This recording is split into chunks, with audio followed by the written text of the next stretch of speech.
ಮಾಡೋಣ ಗ್ರೀನ್ ಮಾಡಬೇಕಂದ್ರೆ ಇದು ಈ ಕಡೆಯಿಂದ ಯಾರು ಬರ್ತದಂತ ಈ ಕಡೆ ಗ್ರೀನ್ ಮಾಡಿದ್ವಿ. ಇದನ್ನು ಹಾಕ್ಬೇಕಾ, ಫುಲ್ ಹಾಕ್ಬೇಕಾ ಗ್ರಿಲ್ಲು? ಇದಾಗ್ಬಿಟ್ಟು ಕೆಲಸದ ಮನೆಗೆ ಯಾರು ಕೆಲಸ ಇದ್ರೆ ತಕ್ಷಣ ಬರ್ಬೋದು ಅಂತ ಅದಕ್ಕೆ ಚರ್ಚಿಗೆ ಹಾಕಿದ್ವಿ. ಇದಕ್ಕೂ ಯಾರು ಬರೋಕ್ಕಾಗೋದಿಲ್ಲ, ಇದು ಕತ್ತಲಾಗುತ್ತಲ್ವ, ಇದು ಯಾರು ಮನೆ ಮಾರುವಾಗ ಮಾಡೋಣ ಇಲ್ಲಾಂದರೆ ಮೆತ್ತಗೆ ಮಾಡೋಣ.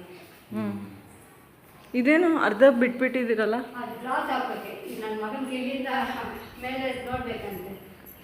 ಸನ್ಲೈಟಾ? ಅಲ್ಲ, ಮೇಲ್ಗಡೆ ರೂಮಿಂದನಾ? ಇಲ್ಲಿಂದ ಗ್ಲಾಸ್ ಹಾಕಿದ್ರೆ ಹಾಂ ಹಾಂ. ಈ ಕಡೆ ಮನೆ ಆಗಿದ್ರೆ ನಮ್ಗೆ ಕತ್ತಲಾಗುತ್ತೆ. ಅಂದರೆ ಬೆಳಕು